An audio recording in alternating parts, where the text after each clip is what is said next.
अब हुआ क्या कहानी में कि विलियम बेंटिंक ने अपने देश में जो 2500 से ज्यादा महिलाओं को डायन मरवाया कह के, उसकी चर्चा तो की नहीं आज तक। एक किसी महिला को इस देश में डायन सिद्ध करके मरवा दिया, उसको इतना ग्लोरीफाई कर दिया कि भारत के सभी गांवों में यही होता है।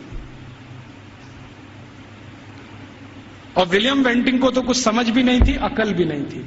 अभी थोड़े दिन पहले इस प्रश्न का मुझे उत्तर मिला। भारत देश में आप जानते हैं कि 4500 से ज्यादा वनवासी जातियां हैं। 4556 हैं कुछ वनवासी जातियां। जैसे गोंड हैं, वो एक वनवासी जाति है। ऐसे ही गोंड जैसे 4500 से ज्यादा समूह हैं। इनके बीच में मैं पिछले कुछ सालों से घूम रहा हूं और मैंने वहां देखा कि सती का मतलब क्या होता है, सती कहते किसको। एक बार गोंड लोगों के एक बहुत बड़े सम्मेलन में मैं गया और वहां किसी को सती किया जाना था। मैंने कहा चल के देखूं ये होता क्या है सती होना। तो वहां हुआ ये था कि एक महिला के पति का देहांत हो गया, स्वर्गवास हो गया, और पति का स्वर्गवास हो गया तो उसकी अंतिम यात्रा के लिए गांव के लोग जा रहे हैं। अंतिम संस्कार वो ऐसे ही करते हैं जैसे हम करते हैं, अग्निदाह करते हैं, लकड़ियां इकट्ठी करते हैं। तो मैंने देखा कि उसकी पत्नी आती है और उसके चारों तरफ प्रदक्षिणा करती है और संस्कृत के मंत्र बोलते हैं। कभी कभी उनको भूल जाएं तो वो अपनी भाषा के मंत्र बोलने लगते, लेकिन मंत्र उच्चार होता है, बराबर होता है, पूरे समय होता है। जितने समय तक लाश जलती है तब तक वो मंत्रोच्चार करते रहते हैं, कुछ ना कुछ बोलते हैं। तो मंत्रोच्चार हो रहा है, पत्नी उसकी प्रदक्षिणा कर रही है। तो एक चक्कर उसने लगाया और उनकी अपनी भाषा में सबके सामने हाथ जोड़कर कहा कि आज मेरे पति का स्वर्गवास हुआ है, समाज में ऐसा कौन सा समूह है जो मेरी सुरक्षा की जिम्मेदारी लेगा। वो प्रश्न पूछ रही है और बड़े सुंदर शब्दों में वो कह रही है कि भारत के शास्त्रों ने हमेशा स्त्री को सुरक्षित रहना ये आवश्यक है क्योंकि उसको जीवन बढ़ाना है, तो इसलिए उसको सुरक्षा की जरूरत है। प्राकृतिक सुरक्षा भी चाहिए, दूसरे तरह की भी सुरक्षा चाहिए। क्या मेरी बेटियां जिम्मेदारी लेंगी? बेटियों ने हां बोल दिया तो आ जाएगी, नहीं बोला तो फिर चौथा चक्कर लगाएगी। फिर वो पूछेगी कि क्या समाज के प्रतिष्ठित लोग, जिनको हम क्या कहें महाजन लोग मेरी जिम्मेदारी लेंगे? अगर उन्होंने हां बोल दिया तो आ जाएगी, ना बोल दिया तो फिर चक्कर लगाएगी पांचवा। फिर वो पूछेगी कि इस समाज के आचार्य लोग, उपाचार्य लोग मेरी जिम्मेदारी लेंगे? अगर हां बोला तो उनके पास आ जाएगी, नहीं तो वापस। और आखिरी चक्कर सातवां जब लगाएगी तो वो पूछेगी कि क्या पुरोहित हम समझते हैं पूजा पाठ करें, क्या पुरोहित मेरी जिम्मेदारी लेंगे? अगर पुरोहितों ने हां बोला तो उनके पास आएगी, नहीं तो चक्कर लगा के गांव छोड़ के चली जाएगी और गांव कहेगा कि वो सती हो गई। ये है सती होना। और इसको बिगाड़ दिया। अंग्रेजों ने क्या कहा कि उसको जबरदस्ती चिता में धकेल देंगे और ये कर देंगे। फिर वो जाति कहां है, उसके पीछे पीछे मैं गया तो उस गांव का कोई मंदिर होगा, वहां जाएगी और अपना बाकी जीवन उसी मंदिर में बिताएगी। वो ये कहती है कि जब कोई जिम्मेदारी नहीं लेगा तो अब भगवान मेरे लिए जिम्मेदारी लेंगे, तो मंदिर में जाके पूजा करेगी, पाठ करेगी, अपना जीवन उसी से चलेगा उसका। और जैसे ही वो मंदिर में जाके पाठ पूजा करने लगेगी तो समाज की आदरणीय हो जाएगी और सब उसको साष्टांग दंडवत प्रणाम करेंगे। फिर हम गोंड लोग कहेंगे कि ये हमारी सती है। हम उसको एक्सप्लेनेशन क्या देंगे? वो पति के साथ जिंदा जला दी गई, वो सती है। सती होना कोई ऊंचा कर्म रहा है इस देश में, हम उसको समझ नहीं पाए। अंग्रेजों ने जो डिस्क्रिप्शन दे दिया उसी को अंतिम मान के हमने अपना मान लिया कि ऐसा ही कुछ होता होगा। ये होता है, और ये सिर्फ गोंडों में ही नहीं होता, भीलों में भी होता है। गोंड हैं, भील हैं, जितने तरह की जनजातियां हैं, ज्यादातर में ये होता है। तो मैकॉले कह रहा है कि भारत में तो स्त्रियों का स्थान बहुत ऊंचा है, परिवार में ऊंचा है, समाज में ऊंचा है, भाषा उनके यहां से निकली है, फंक्शनल नॉलेज उन्होंने समाज को दिया है, इसलिए इनके लिए तो सब कुछ विशेष होता है। इसलिए गुरुकुलों में आचार्य स्तर पर बहुत स्त्रियां हैं, ये हैरानी की बात नहीं है। वो कहता हमारे समाज में उल्टी स्थिति है, स्त्रियों का स्थान सबसे नीचे है, इसलिए हमारे यहां हर काम में वो सबसे पीछे है।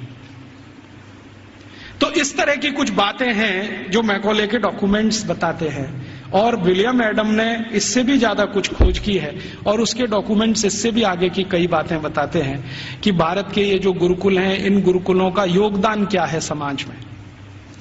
तो विलियम एडम ने एक गुरुकुल की कहानी लिखी है अपने दस्तावेजों में। आंध्र प्रदेश में कावेरी नदी के पास विशाखापट्टनम से थोड़ा दूर एक गुरुकुल है, उसका नाम गांव का मैं भूल रहा हूं। तो वो गुरुकुल है, उसने क्या योगदान दिया है? तो वो कहता है विलियम एडम कि ये जो गुरुकुल है ये बहुत पुराना है और उसके दस्तावेज पुराने हैं। 12वीं शताब्दी का वो गुरुकुल है और वो गुरुकुल है सिविल इंजीनियरिंग का, कंस्ट्रक्शन में सिविल इंजीनियरिंग का। तो कहता है इसका योगदान क्या है? तो विलियम एडम कहता है कि इस गुरुकुल के विद्यार्थी और आचार्यों ने मिलकर कावेरी नदी पर एक डैम बनाया है, बांध बनाया है, जो दुनिया का सबसे पहला बांध है। मुझे नहीं मालूम था विलियम एडम के डॉक्यूमेंट्स पढ़ने के पहले कि दुनिया का सबसे पहला बांध भारत में बना है।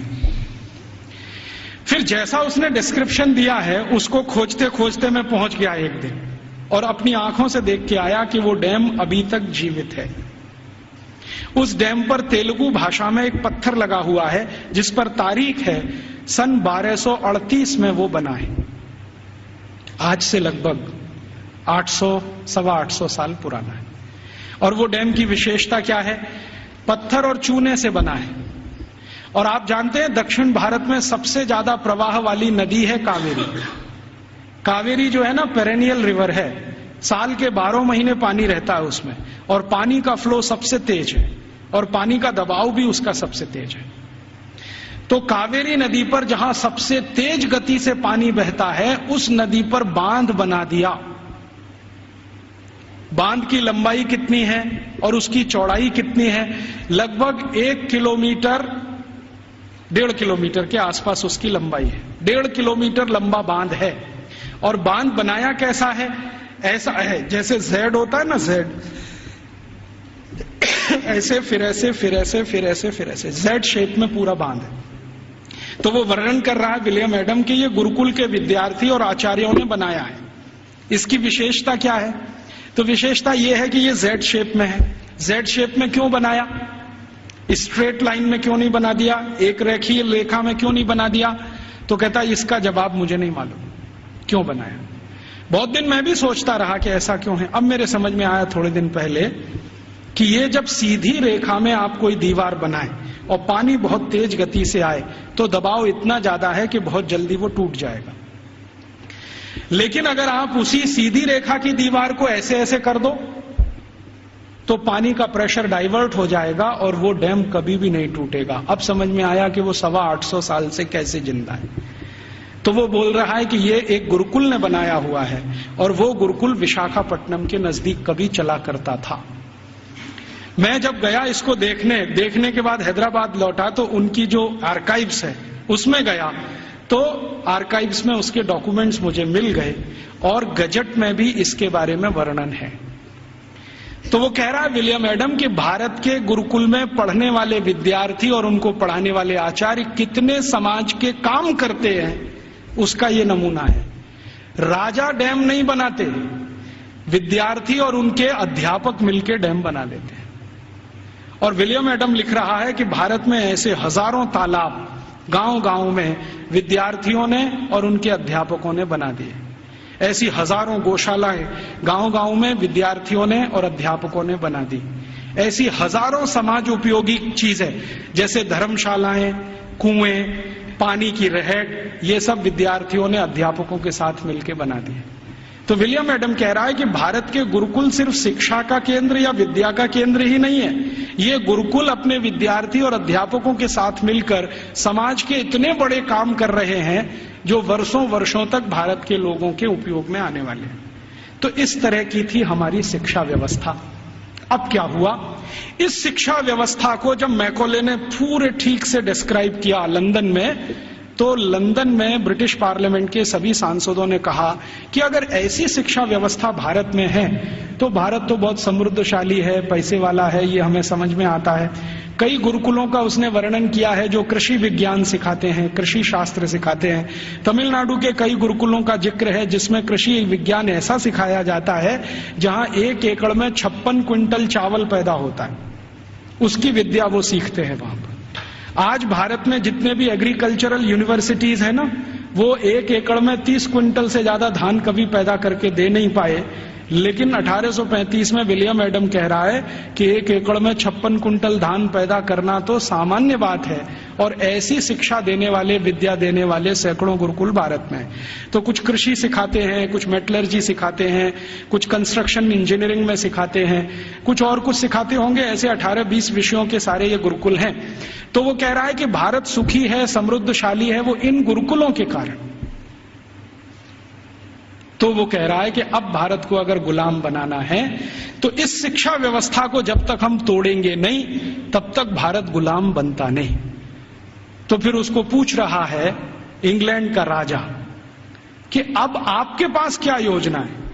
तो कह रहा है कि मेरे पास एक योजना है कि हमारी जो सरकार भारत में चल रही है उसको आदेश दिया जाए कि भारत के ये जो गुरुकुल हैं, इंडिजिनस एजुकेशन सिस्टम वो कहते हैं इसको, भारत का स्थानीय शिक्षा तंत्र। तो कह रहे हैं जो इंडियन एजुकेशन सिस्टम है या इंडिजिनस एजुकेशन सिस्टम है, इसको कानून बनाकर हम गैर कानूनी घोषित कर देंगे, इलीगल, कि ये सब कुछ अवैधानिक है, गैर कानूनी। उसके लिए कानून बना देंगे लंदन में, यहां से वो चला जाएगा भारत में, उसको लागू करा देंगे।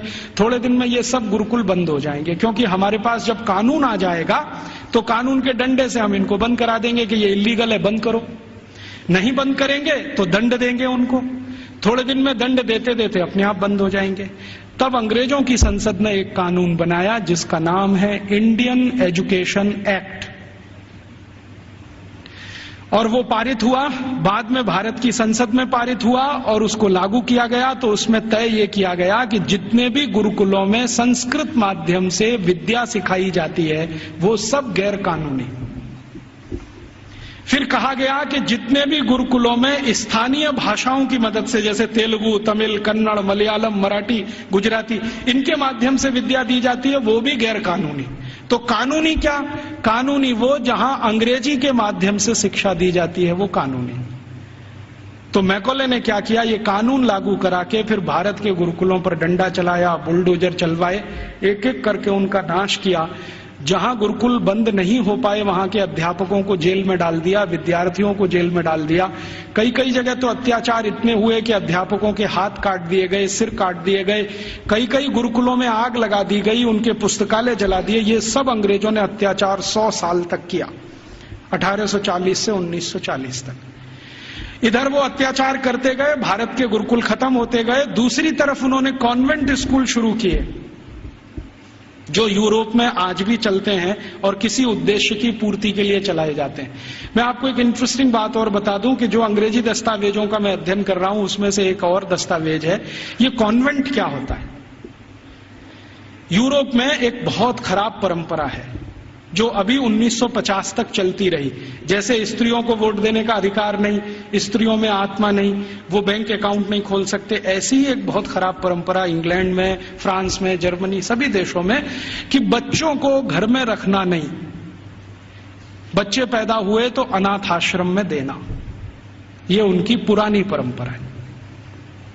और कई लोगों ने तो क्या किया है कि बच्चों को पैदा होते ही घर के बाहर टोकरी में रख दिया कि अनाथ आश्रम का कोई आएगा उठा ले जाएगा, लेकिन कई बार कुत्ते उठा ले जाते हैं उसको, भेड़िए उठा ले जाते हैं। यूरोप का जो आधुनिक फिलोसोफर्स में एक माना जाता है ना, रूसो, उसके 5 बच्चे पैदा हुए, 4 को उसने ऐसे ही छोड़ दिया घर के बाहर टोकरी में रख के, 2 को कुत्ते खा गए, 2 को अनाथ आश्रम वाले ले गए। यूरोप में ये बहुत पुरानी परंपरा है बच्चों को लावारिस छोड़ना। क्यों छोड़ना? तो प्लेटो कहता है कि स्त्री और पुरुष के आनंद के क्षणों में बच्चे बाधा हैं, इसलिए मत रखो घर में। ये प्लेटो की शिक्षा है। वो कहता है कि अच्छे नहीं है बच्चे घर में रखना। और वो ये कहता है कि जीवन का चरम तो आनंद ही है, और वो भी शरीर का आनंद है। वो कहता है जीवन तो इसी के लिए मिला है कि हम शारीरिक आनंद की प्राप्ति करें, और बच्चे इसमें बाधा हैं, तो बच्चों को रखना नहीं घर में, तो छोड़ देना। तो वहां बच्चे छोड़ने की परंपरा है। अब बच्चे छोड़े जाते हैं तो राजा उनकी व्यवस्था करे छोड़े हुए बच्चों की। तो राजा कुछ संस्थाएं खड़ी करता है, उन संस्थाओं को कॉन्वेंट कहते हैं। कॉन्वेंट माने लावारिस बच्चों को पालने वाली संस्थाएं, अनाथ बच्चों को पालने वाली संस्थाएं। कॉन्वेंट माने अनाथ बच्चों के स्कूल, लावारिस बच्चों के स्कूल। तो यूरोप में ये कॉन्वेंट चलते हैं। तो ये मैकॉले कह रहा है कि भारत में भी यही चलाएंगे हम। तो कोई सांसद उससे पूछ रहा है कि भारत में कोई अनाथ होता है? उसने कहा होता तो नहीं है, लेकिन हम बनाएंगे। होता तो कोई नहीं है, क्योंकि भारत में किसी बच्चे के माता पिता भी मर जाएं तो उसके चाचा चाची है, ताऊ ताई है, मामा मामी है, मौसा मौसी है, बुआ फूफा, कोई तो लेगा उसको। यूरोप में तो है माता पिता, तो भी छोड़ देंगे। तो यूरोप में ये जो लावारिस बच्चे हैं, इनको पालने के लिए कॉन्वेंट खड़े किए जाते हैं। कॉन्वेंट को चलाने वाले ज्यादातर क्रिश्चियन इंस्टीट्यूट होते हैं या चर्च होता है। राजा चर्च को दान देता है और उस पैसे से ये सब चलते हैं। तो सबसे पहला कॉन्वेंट इस मैकॉले ने भारत में खुलवाया, कलकत्ता में। और उस कॉन्वेंट में कोई पढ़ने नहीं आता था, तो इसने दूसरा कानून बनवाया कि जो भारतवासी ईस्ट इंडिया कंपनी और अंग्रेज सरकार की नौकरी करेंगे और कलकत्ता में रहेंगे, उनको अपने बच्चे यहां भेजना आवश्यक है, नहीं तो नौकरी जाएगी। तो जबरदस्ती भारतवासी जो उनके यहां काम करते थे, उन्होंने अपने बच्चे भेजना शुरू किया। फिर धीरे धीरे एक कॉन्वेंट से 2 हुआ, 2 से 3 हुए, 3 से 10, 10 से 20, 50, 100, अब हजारों हो गए। अब भारत में ऐसा कोई गांव नहीं जहां कॉन्वेंट नहीं। तो मैकॉले ने एक विष बीज डाल दिया जो अभी वट वृक्ष बन के फैल गया। अब तो ऐसे ऐसे कॉन्वेंट स्कूल हैं इस देश में, बजरंगबली कॉन्वेंट स्कूल। आपको देखना हो तो मैं दिखा सकता हूं आपको। बंबई में है, ग्रांट रोड के पास है, रेलवे स्टेशन से बिल्कुल सटा हुआ, बजरंगबली कॉन्वेंट स्कूल। हाँ, और एक कॉन्वेंट स्कूल है संतोषी माता कॉन्वेंट स्कूल, एक है सरस्वती देवी कॉन्वेंट स्कूल, एक महावीर स्वामी कॉन्वेंट स्कूल खुला है अभी बेंगलोर में, जबरदस्त। अब इनको पूछो चलाने वालों को कि बजरंगबली का कॉन्वेंट से क्या रिश्ता है, या सरस्वती देवी कब कॉन्वेंट स्कूल में पढ़ने गई थी। मूर्खों के मूर्ख इस देश में पैदा हो गए, ना तो अंग्रेज हैं ना तो हिंदुस्तानी हैं, खिचड़ी बन के इस समाज में पड़े हुए हैं। ना उसमें से आप चावल निकाल सकते हैं, ना मूंग की दाल का दाना निकाल सकते। ये खिचड़ी लोगों ने देश का सत्यानाश कर दिया। ये सब मैकॉले की संतान है। मैकॉले तो छोड़ गया कुछ। जब अंग्रेज गए थे ना, तो रिकॉर्ड्स बताते हैं कि 350 कॉन्वेंट स्कूल थे 15 अगस्त 1947 तक। अब शायद वो 30-35 हजार हो गए हों, तो कोई आश्चर्य की बात नहीं। अब यूरोप में जो कॉन्वेंट स्कूल हैं, वैसी ही शिक्षण यहां हो रहा है। यूरोप में क्या होता है ना, मैंने आपसे कहा कॉन्वेंट माने लावारिस बच्चों के स्कूल। तो वहां जो बच्चे पढ़ने आते हैं, उनको सिखाया जाता है कि देखो ये जो अध्यापक है वो अध्यापक नहीं है, ये फादर है, ये मदर है, क्योंकि असली का पता नहीं।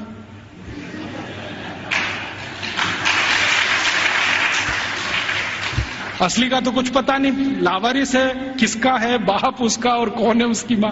तो स्कूल में जो पढ़ाने वाले होते हैं ना टीचर, तो पुरुष है तो फादर, माने ओल्ड एज है तो फादर, और यंग एज है तो ब्रदर, और ओल्ड लेडी है कोई तो मदर, और यंग लेडी है तो सिस्टर। तो कॉन्वेंट में उनको बुलवाते हैं, ये फादर है, ये मदर है, ये ब्रदर है, ये सिस्टर है, क्योंकि असली नहीं है। अब हमने भारतवासियों ने बिना सोचे नकल कर लिया उसका। हमारे यहां तो घर में है असली, और कॉन्वेंट में जा रहा है बच्चा तो वहां हो गए नकली, और वहां उसको मदर फादर ही बोलना पड़ता है।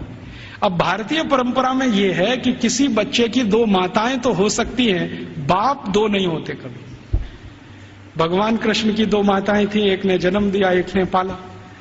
रामचंद्र जी मानते हैं कि मेरी 3 माँ हैं, एक ने जन्म दिया है, बाकी 2 प्रेम दे रहे। तो माताएं 2 हो सकती हैं, 3 हो सकती हैं, बाप हमेशा एक ही होता है। अब हमारे कॉन्वेंट में पढ़ने वाले नौनिहालों के हर एक के 2-2 बाप हैं। एक तो घर में है असली और दूसरे हैं वहां नकली। और मैं आपको अंग्रेजी की एक शब्द की व्याख्या करता हूं। अंग्रेजी में एक शब्द होता है जो गाली के रूप में इस्तेमाल किया जाता है, बास्टर्ड। बास्टर्ड वही होता है जिसके 2 बाप होते हैं। तो हमने अपने अपने नौनिहालों को सबको बास्टर्ड बनाने का धंधा शुरू कर दिया है और बड़े गर्व से कहते हैं मेरा बेटा सेंट मैरी कॉन्वेंट में जाता है, जीसस कॉन्वेंट में जाता है, फलाने कॉन्वेंट में, ढिमाके कॉन्वेंट में।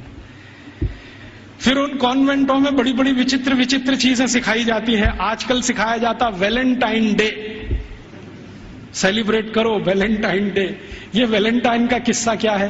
वैलेंटाइन का किस्सा ये है कि यूरोप में, मैंने कहा ना बच्चों को साथ रखने की परंपरा नहीं है, ऐसी ही एक बहुत खराब परंपरा है बिना शादी के साथ रहने की। एक शब्द चलता है यूरोप में, लिव इन रिलेशनशिप, माने शादी तो करनी नहीं है लेकिन साथ में रहना है। और ये क्यों ऐसा है? इसमें छुटकारा आसान है, सवेरे किया शाम को निकल गए, कहीं दूसरे के घर में घुस गए, फिर तीसरे के, फिर चौथे के, तो जैसे कुत्ते घूमते रहते हैं ना, ऐसे। लिव इन रिलेशनशिप माने कुत्ता संस्कृति। लेकिन मुझे कई बार लगता है भारतीय कुत्तों से भी ज्यादा खराब यूरोपियन कुत्ता संस्कृति। भारतीय कुत्ते फिर भी थोड़े वफादार हैं, यूरोप वाले तो उतने भी नहीं है। तो ये लिव इन रिलेशनशिप का चक्कर बहुत है। और आपको सुनकर आश्चर्य होगा कि पहले से और आज तक यूरोप की 70% प्रजा बिना शादी के रहती है, बिना शादी के रहते। आप अभी भी जाके देख लो, लंदन में, पेरिस में, कहीं भी। अमेरिका में तो ये प्रतिशत 78% है, बिना शादी के रहते हैं। अब बिना शादी के रहते हैं तो पत्नियां बदलती हैं, माफ करो पत्नी तो हो ही नहीं सकती, स्त्रियां बदलती रहती हैं। उनको वो विचित्र विचित्र नामों से संबोधित करते हैं। इंग्लैंड में एक नाम चलता है Mrs Lloyd, Mrs Topno, Mrs ये, मिसिज वो, माने ये उसकी रखेल है जिसके नाम से कहा। मिसिज माने पत्नी को छोड़कर कोई भी महिला जिसके साथ आप बिस्तर शेयर करते हैं वो सब मिसिज होती है। तो वहां तो ये है सारा खेल, स्त्रियां तो शादी के बिना, पुरुष तो शादी के बिना। तो कभी कभी बीच बीच में यूरोपियन लोगों को कुछ अच्छे विचार भी आ जाते हैं। तो 4वीं शताब्दी में, आज से लगभग 1600 साल पहले, एक व्यक्ति पैदा हो गए रोम में, उनका नाम था वैलेंटाइन। वो चर्च के पादरी हो गए। उन्होंने भारत का साहित्य कुछ पढ़ा। भारतीय साहित्य बहुत जगह फैला है, हम सब जानते हैं। तो वो पढ़ लिया, उनके विचार बदल गए। उनका कहना है कि सबको शादी करके ही रहना चाहिए। और वो प्रचार करने लगे गांव गांव घूम के कि भाई शारीरिक संबंध बनाओ तो पहले शादी करो। तो राजा जो था उस समय, क्लॉडियस नाम का एक राजा था रोम में, वो कहता था आप ये क्या बकवास करते हैं? वो कहते थे ये बकवास नहीं है, बहुत अच्छी जीवन पद्धति है। पूर्वी भारत में, पश्चिम भारत में, सब जगह यही चलती है। वहां के लोग बहुत अच्छे हैं, स्त्रियां बहुत अच्छी हैं, आप भी अगर इसमें आ जाओ तो बहुत अच्छा होगा, बीमारियां कम हो जाएंगी वगैरह वगैरह, समाज व्यवस्थित हो जाएगा। तो वो घूमते थे गांव गांव, प्रचार करते थे भाई शादी करो, शादी करो, शादी करो। और राजा जो होता था वो रोकता था कि शादी क्यों करना, हमारी तो परंपरा है बिना शादी के रहना। तो राजा और वैलेंटाइन का झगड़ा चलता था। तो वैलेंटाइन साहब क्या करते थे कि जो भी शादी करने को तैयार हुआ उसको अपने चर्च में बुलाते थे और उसकी शादी करते थे। ये सिलसिला उन्होंने 20-25 साल चलाया। अब वो राजा बहुत परेशान हो गया, तो एक दिन उसने वैलेंटाइन को फांसी पर लटकाने का आदेश दे दिया। तो 14 फरवरी सन 498 को वैलेंटाइन को फांसी पर लटका दिया गया।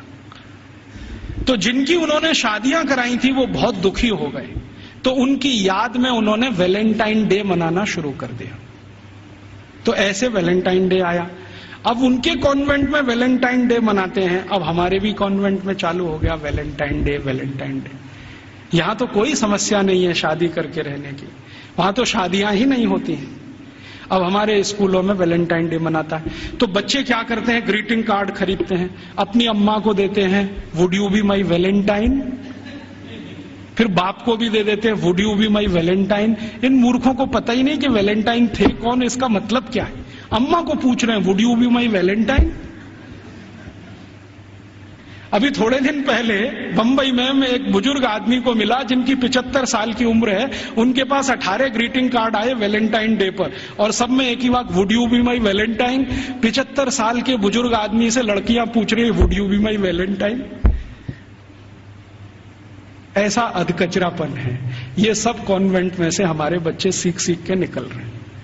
और इन कॉन्वेंट स्कूलों में क्या क्या सब सिखा दिया।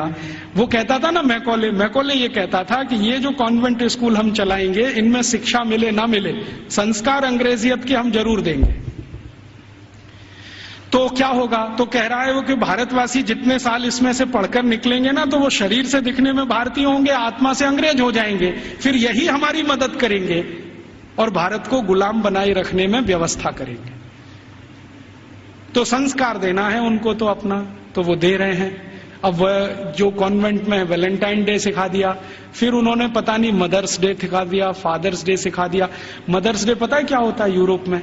यूरोप में एक और बहुत पुरानी परंपरा है, प्लेटो के समय से चली आ रही है, कि बच्चे जब पैदा हुए ना तो घर में तो रखने नहीं है, बाहर छोड़ देने हैं। तो उन बच्चों को मां का दूध नसीब नहीं है। तो चर्च में जो होती है ना, सिस्टर्स होती है, वो अपना दूध उनको उपलब्ध कराती है। अब आप में से कई लोगों को यह प्रश्न होगा कि बायोलॉजिकली ये संभव कैसे है? वो नर्स तो मां बनी नहीं, तो उसको दूध कैसे आएगा? लेकिन अभी आधुनिक विज्ञान ने यह सिद्ध कर दिया है कि कोई बच्चा लगातार 2-3 दिन तक बिना विवाहित किसी महिला को लगातार स्तनपान करे तो 4-5वें दिन से दूध आना शुरू हो जाता है। तो उनके यहां नर्सिंग जो होती है वो सिस्टर्स के द्वारा होती है या नर्सेस के द्वारा होती है, मां नहीं करती है। लेकिन कभी कभी साल में कोई एक दिन मनाना हो तो वो मदर्स डे मनाते हैं, जिस दिन मां अपने बच्चे को दूध पिलाने के लिए वहां जाती है कॉन्वेंट में। तो उनके यहां मदर्स डे होता है। ऐसे ही उनके यहां फादर्स डे होता है। फादर्स डे का चक्कर क्या है? यूरोप के बच्चे वैसे तो घर में रहते नहीं, जो गलती से किसी ने रख लिए तो उनको अपने बाप के साथ खाना खाने का अधिकार नहीं है। डाइनिंग टेबल पर अपने बाप के साथ वो नहीं बैठ सकते। बाप अपने डाइनिंग टेबल पे खाना खाएगा दोस्तों के साथ, जब वो चला जाएगा खाना खा के तो बाद में बच्चे डाइनिंग टेबल पे बैठते हैं। लेकिन साल में कोई एक दिन वो फिक्स करते हैं जब बच्चे बाप के साथ बैठे डाइनिंग टेबल पर, उस दिन वो फादर्स डे मनाते हैं। अब उनके मदर्स डे, उनके फादर्स डे, उनके ब्रदर्स डे, उनके सिस्टर्स डे या उनका वैलेंटाइन डे, उसके पीछे कुछ कहानियां हैं। हम बिना सोचे समझे अंधों की तरह से इस पे लग गए हैं। कई बार मैं देखता हूं अजमेर जैसे शहर में, जयपुर जैसे शहर में मदर्स डे पे रैली निकाली जा रही है, प्ले कार्ड लेके बच्चियां अपने अपने हाथ में जा रही हैं, स्कूल कॉलेज उनका छुड़वा दिया जाता है। और ये सब मूर्ख सरकारी अधिकारी किया करते हैं। फिर फादर्स डे पे निकालते हैं, फिर इस पे निकालते हैं। ये सब तमाशेबाजी, ये मैकॉले हमारे यहां छोड़ के गया। और वो बार बार कहता था कि हमें संस्कार देना है, शिक्षा दे पाए ना दे पाए वो महत्व का नहीं, अंग्रेजियत का संस्कार देना है। तो वो दे गया। अब वो हमारे खून में घुस गया, और इतना घुस गया है कि कुछ समझ में नहीं आता ये निकले कैसे। कई बार मैं किसी के घर में जाता हूं तो पिताजी का नाम है रामदयाल, माताजी का नाम गायत्री देवी, बेटे का नाम टिंकू। अब मैं पूछता हूं कि ये रामदयाल और गायत्री देवी का टिंकू कहां से आ गया? या रामदयाल और गायत्री देवी की बेटी का नाम डिम्पल, ट्विंकल, बबली, डबली। क्या है बबली का मतलब, क्या है डबली का मतलब? इस तरह के नाम हमने रखे हुए। घुस गई अंग्रेजियत हमारे घर में। हम सब मातृभाषा में हिंदी हैं और रोज घर में बोलते हो Rajiv Dixit, she is my Mrs. तो मैं पूछता हूं really she is your Mrs? क्योंकि यूरोप में मिसेस का माने धर्म पत्नी को छोड़कर कोई भी महिला, और उनकी धर्म पत्नी कहती हो Rajiv Dixit, he is my mister. तो मैं पूछता हूं रियली? क्योंकि यूरोप में मिस्टर का माने पति को छोड़कर कोई भी पुरुष, और मिस तो बहुत ही खराब है। मिस है फ्रेंच शब्द है। मिस का माने एक ऐसी महिला जो जिंदगी भर वैश्यावृत्ति करे, शादी ना कर सके, वो मिस है। हम बड़े गर्व से लिखते हैं मिस फलाना, मिस ढिमाका, मिस ये, मिस वो, बिना सोचे समझे। और सबसे खतरनाक शब्द यूरोप में है अंकल। सबसे खतरनाक है, क्योंकि जिसके बारे में आपको कुछ बताना ही नहीं हो उसको अंकल बोल दो, जिसके बारे में नहीं बताना हो उसको आंटी बोल दो। हमारे यहां अंकल आंटी कैसे हो सकते हैं? या तो चाचा होंगे, या तो काका होंगे, या तो मामा होंगे, या तो मौसा होंगे, या तो ताऊ होंगे। सब कुछ हमारे यहां निश्चित है। अंकल तो बहुत ही अनिश्चित शब्द है, आंटी तो और भी। मैं कॉलेज छोड़ गया तो हमने अपने बच्चों से मम्मी बोल, डैडी बोल, ये बुलवाना शुरू कर दिया। मम्मी का मतलब है मरा हुआ और डैडी मरे हुए